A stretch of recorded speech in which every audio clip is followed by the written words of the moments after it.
But the joke is also that, when we were in college, Arunava and me, and I presume Diya, the cool kids had guitars and they had bands. Today, the cool kids have startups. They have ideas that they want to experiment with. They know how to network and get the financing. They know where the incubators are. That's a big difference between what was received even 25, 30 years back. Right? So there is a difference in terms of just expectations, aspirations, and I would say because of technology, tremendous amount of knowledge as well. You do know a lot more than perhaps we do. Now personally, let me tell you, when you say how do you contribute, in the beginning of the pandemic, when we were all holed up in our homes and really wondering whether the world was indeed coming to an end. In India, we did not have regular statistics on how things were looking. And we were all worried. We were looking at the kind of predictions that 50 lakh people would perish. We would have hundreds of millions of infections. Average length of stay in hospitals would increase. And at a time like that, let me tell you, as a complete private citizen, right? I'm sitting in the house like everybody else. I was at that time associated with the Brookings Institution. It's one of the world's largest think tanks. My only tool, which each of us in the room is getting trained as a specialist in something, is data analytics. Right? I have a PhD in economics. I look at data. So I'm sitting at my table and I'm wondering how do I do and what do I make of the situation? Purely for personal reasons. I started just analyzing data. I started calling up AIMS and calling up ICMR. I started haranguing Ministry of Health. I started calling and piecing together a picture of what might be in terms of what empirically the data tells us. And soon it became a daily exercise. We were coding, we were running 2 hours of code, and then actually what takes a considerable amount of time, which we are not very well trained at, communicating it to people. So we knew the statistics, but then putting it out on Twitter, which is also a medium which our generation, I think, has now warmed up to, but Instagram and all are still But communicating that with the next generation was very important. And we made that effort. It took us a couple more hours. Analysis was 1 hour. The communication and tweets usually took 2 hours because you were making. I cannot tell you how fulfilling an exercise that was. Because soon we started, in fact, we got calls from almost every newspaper and media house in the country. Every, regardless of whether you are left-leaning, right-leaning, you love Modi, you hate Modi. They were all calling up to figure out what is happening with the pandemic. And then we started to get calls from most of our ministries and from research institutions, etc. I think each of us have it in us to use the tools that we possess to contribute in whatever little way, because you can't put a ceiling to what impact it's going to have. If you do it to the best of your ability, you soon find partners. Lots of WhatsApp group and task forces were set up. Nothing legit, by the way.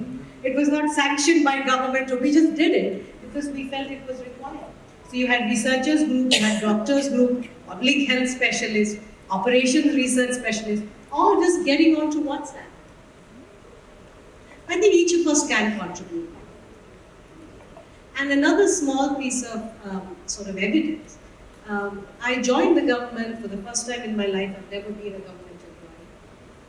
At the age of 47, as a government, the secretary to government. I might be one of the youngest secretaries to the government of India. And that just tells you. Of course, for you, we are not you. But it tells you that somewhere the clouds are parting and there is interest in what younger people and experts have to say. So I think sky's the limit. Absolutely. And you are also on Instagram. So were you to the cool kids when you were in college? Or again? Were you to the cool kids when you were in college? I was the president of Economic Association. So it was still economics. I'm terrible at music. But all of that is cool. I think economics is very cool, guys. Absolutely. And in our generation, you would have been for sure. So now I want to turn to Arunava. He's the founder, CEO of Council on Energy, Environment and Water. He's the reason I'm here today, and in a way why all of us are here today. He's been a mentor to many of us, and He's creating ecosystems that enable us to make a difference. I remember when, as a young student, I first started hearing a lot about climate change. It seemed like this larger than life issue. I went to my father and asked him, what can an ordinary girl like me do about a big problem like climate change? And this is the same question I hear again and again from young people. It seems like this big issue beyond our control.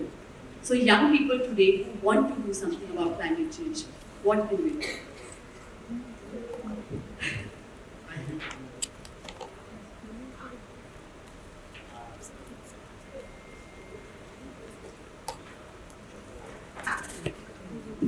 Yeah, thank you, Prachi.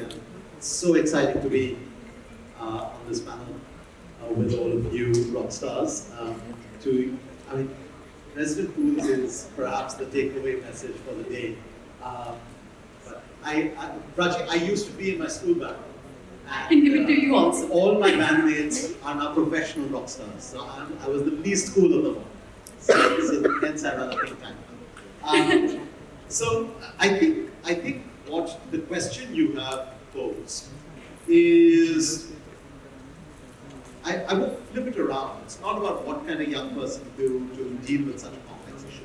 The problem is the issue is of course complex, but we've not broken it down into agency. So in my anniversary letter to the team yesterday, I said, you've got to get familiar or comfortable with non-linearity. What I mean by this is that when we think about climate change, the past is no longer predictable in the future. Right? So you can analyze the data, as I was saying, the last 50 years, and you'll know how bad things have gotten, and yet that is not a predictor of how bad things will get. Equally, the opportunity side, right? There are step changes in our economic paradigms, in our life chances, as Shamita was reflecting, what a college student would be doing 25 years ago versus now. But there's another dimension to this. And that, the linear way of thinking, is that the problem is so complex that we've got to gather in halls like this, wear a suit, and debate into midnight for commas and full stops in a negotiation document, and then hope that those 2 weeks of negotiations will translate into 50 weeks of action. This is the paradigm that we've inherited. I was in grade 9 when the Rio Convention was signed. I still remember making a school chart about this. And I still remember using the phrase, Rio Convention, spike free question. Something in this 14-year-old head was also, this can't be the way. So the non-linearity is, why don't we focus on 50 weeks of action to influence 2 weeks of negotiations rather than the other way? Therefore, what you do with your startup on mapping personal footprint, or someone does with a satellite-based startup which is looking at better calculations of emissions, or someone is looking at a circular economy of water so that you're reducing both the energy required in pumping water, but you're also extracting minerals and increasing the fertilizer output, etc. Or someone looking at the distributed energy systems so that you're not again looking at a linear way of someone's generating power, someone's transmitting it, and someone is just passively using it. In every aspect of our economic life as economic agents, we've got to get familiar and comfortable with non-linearity. And that's when we begin to internalize the challenges we are facing, but also begin to understand that there are opportunities that might not be written down, but it's certainly something that you can come up with. So just as some examples, right? I mentioned earlier our team of just under 330 people, median age of 29.72. Right? 14 years we maintained this. Let me go back 10 years ago. One of my now senior colleagues joined as an intern in January 2014. I gave her a homework. I said, I don't understand the solar irrigation business. Why don't you do something?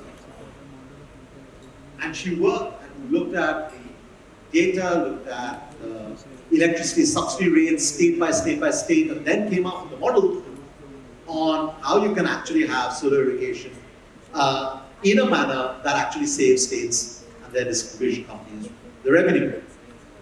Research that eventually informed the world's largest solar irrigation program.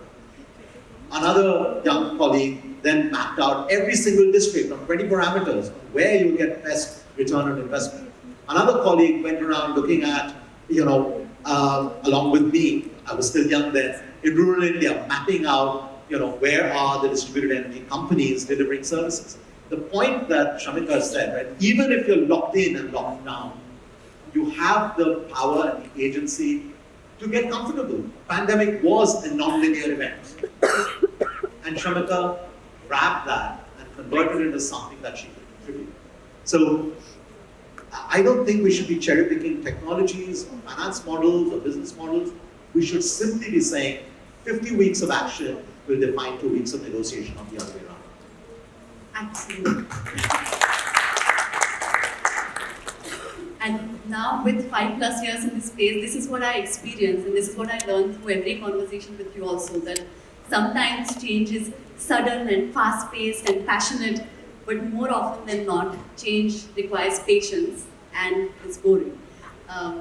But it's through conversations like this that slowly change takes place.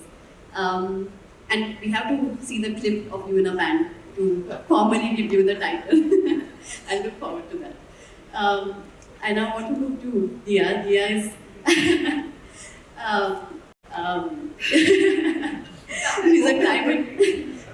she's a climate champion. She's a UN Secretary General's advocate for sustainable development goals. She's one of the 100 most influential women and inspiring women, as named by BBC. A lot of things, but most importantly, I have to tell you, in all the people who interacted with you, this is what I found in common. All of them talked about how kind and warm you are as a person. I think that's what matters the most. Earlier today, when we were talking about the future of India, you said you're excited to be alive in these times, but that is true if we make it through the pollution. So we have a long and difficult journey ahead of us to meet the Sustainable Development Goals. But again, it sounds so complex, and a lot of people believe it's for leaders and policymakers and scientists to take up. But we believe that any big transformation requires ordinary citizens to come in and participate. So how can we make these things relatable to the common man? How can we utilize media to get more and more young people to think about how they can contribute to the Sustainable Development Goals? Thank you, Raji. I'm, so excited because I've met so many of these fellows before and shared such energizing, wonderful moments with them, including you, Raji. So I think some of what I said in my opening remarks have covered the answer. So I'll try and focus on the areas that I didn't speak about or touch upon. I recently met a professor who seeked me out and he said, I want to come and see you because I'm focused on behavioral science and I want to explore the possibility of how we can use the power of storytelling to bring about behavioral change, to create more champions for climate action. And I was like, you are the man. we have to meet. And I'm and so we met. And the outcome of that is going to be an entire, list of stories that we hope to tell. And these stories will be guided by the science to help us make storytelling that much more impactful and result in tangible change. I think the most complex and difficult thing to change is human behavior.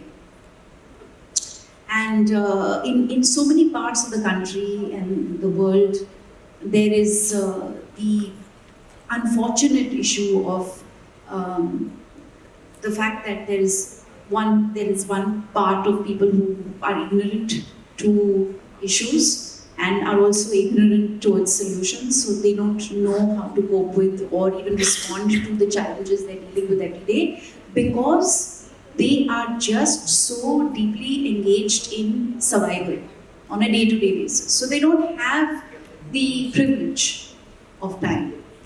or the privilege of access, or the privilege or the benefit of that information that can help them engage and use their agency. Many of them go through the motions of life without even discovering that they have agency. So when we are communicating, and as communicators, I think it's so important for us to first recognize our privilege. We are so fortunate to be occupying spaces and living in these spaces that give us access to the information that we have, and therefore it is our responsibility to respond to that privilege and say, I have to make good on this. This is not just something that I have received because I've worked hard. It's something beyond that. And it is what makes who I am and my existence in this world more meaningful, because I have to use those tools, whatever I have, to bring wider change. And I want to tap into what Shamika said and what Arnava said, because I think this panel is an example of people who are a part of civil society, who've got different skill sets, but are tied in with this understanding that we are citizens of this planet, and our existence and our life is connected with the lives of everyone else. And what we do and do not do impacts everyone. And I'm going to try and simplify this a little more and say, I'm a mother of a 3-year-old child. And his first word was not mama or papa or ma or pa, it was tiger. And one of the first few things that I have taught him was gratitude. So after every meal he says, thank you farmer, thank you mama earth. After his bath he says, thank you water, thank you mama earth. Now, these may seem or sound like just something a child says, but I do believe in the power of how these words will eventually help him recognize that his life, his livelihood, his existence is tied into the earth, and those that work with the earth every day. And that he develops the ability to respect all resources and not be wasteful. And then that understanding makes him a more conscious consumer. And eventually, if he chooses to produce something, whatever that may be, it's something that benefits all life on earth. Amazing, wow. Raising grateful and conscious consumers. That is so powerful. I want to now turn to my future best friend. We met today. My future. We met today. We're getting there. We've met before. So we're current best friends. So Richa is a UN Young Leader for Sustainable Development Goals. She is extremely cool also. She's the founder of Navya Foundation, and she's very interestingly a teacher turned entrepreneur. And I always like to, this is what I keep noticing, okay? 6 number in the impact space. You know, all young people who are doing something remarkable start at the age of 16. I unfortunately started at 18. So, but ever since I met you, I've been so excited to ask you about your journey, but we've been saving it for the panel. So now tell us all about why you do what you do, how you started, what you do, and let us be inspired. Absolutely, thank you so much, Prachi. Thank you, everyone. I've actually successfully forgotten everything I had to say today because I was so engaged with what everyone had to share. But first and foremost, really grateful to you, to everyone here, to CEW, to the UN Foundation for having us and having a young person like me here today. As an educator, I'm extremely grateful that we have a space on the table. But I can quickly start with an anecdote and then with some data. So I'm a teacher turned entrepreneur. I started teaching in low-income communities when I was 16. and did that for about a decade. And I think slowly into my journey, learned many, many lessons, have so many incredible stories to tell. But I think the primary lesson I learned from being an educator in those classrooms was that there's a big difference between me teaching and children actually learning. And part of it could have been because I was a terrible teacher. But I think a more serious problem that I saw was that the kind of adversity that my children, my students came from, it was incredibly tough for them to be in the classroom and still be able to learn. And just being regulated enough to be okay to listen and understand and learn and assimilate what was happening in a high engaging classroom even was extremely difficult for so many of my children.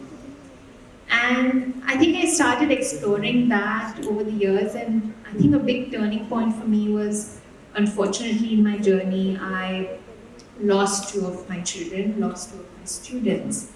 And one of them was to community violence, another one was to a disease that I had recovered from when I was a child. And I think beyond how it affected me, I saw how the rest of my 48 children in the classroom dealt with it. These are 11, 12-year-old children who are only supposed to care about their next meal or who they want to play with and what they're going to do after school. But here they were trying to process the fact that they will never see their best friends ever again. And then I saw how it impacted their parents, the community that I served in, and it seemed like to the outside world, nothing really mattered. Like my children's names never came out, nothing of that sort, and mainly because of where they came from. And I think that really made me question my purpose. It made me question why education and what is the true purpose of education. And in that journey, I fortunately met with my co-founders, Vedant and Malika, who then pushed us to start what is now Labhya. And the whole point of Labhya is to build a movement for children's mental health and well-being. And so essentially what we recognized is that most of the children who go to public schools or government schools in India who come from really low income backgrounds, who come from vulnerable backgrounds, don't have the skills to build or don't have the resilience to be able to cope with where they are in the cycle of poverty and adversity and hence become effective learners. So how can we help children bridge that gap? How can children be regulated enough to then start learning?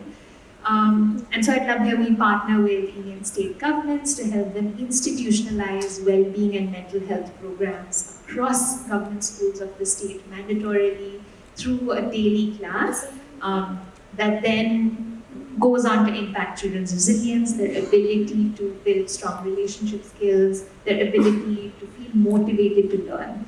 So far, we do this with 2.4 million children across 22,000 government schools in partnership with 3 state governments, with a hope that we will be. But we have a long way to go. Our goal is 30 million children by 2030. I will not stop till we get there. I think that's been my journey, but I think the most important thing as a young entrepreneur I've learned in this journey is, like you were sharing, just take action. Don't wait for anything to happen for you. And the second is to not be afraid to engage with the public systems. As a young person, and I know one of the Next Gen fellows was sharing right before this that in most of the spaces you were, I don't know where you are, you were the youngest, yes, you were the youngest person in the room, and I completely empathize with that. It can be very daunting. I remember wearing fake specs, these are real, but I used to wear fake specs and saris and trying to be to pretend like I'm serious enough to be in the business and serious enough to tell you what's the right thing to do in this situation.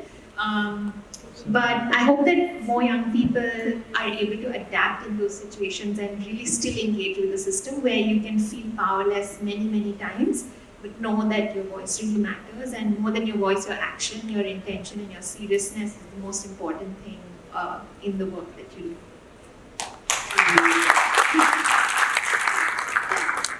I was about to go shop for fake specs also, but but you've shown us today that they are not required. So thank you so much for that. Thank you so much, all of you. It's been such an insightful, endearing panel, and with this, you become officially our godparents for the Next Generation India Fellowship. And now you're official. And all of you become a part of the Next Generation India movement as well, because we are more than a fellowship. We are an idea, a vision, and a movement. We are working with a mission that young people should not just be spectators, but should play an active role in shaping the future of our country. And the minute you start believing in this mission, you become a part of the Next Generation India Fellows. So thank you so much for coming here today. And as we wrap up this panel, we only have one thing to share with you and one thing to ask from you. We ask all of you that you believe. You believe in the power of your words. You believe in the power of your dreams, and you believe in the power of your action. And we share with you a vision for the world, a vision where each one of us is a change maker. Let's build that world together. Thank you so much. So our audience is as energized as I am with this panel. Thank you so much to each and every one of you. We deeply appreciate your time and expertise.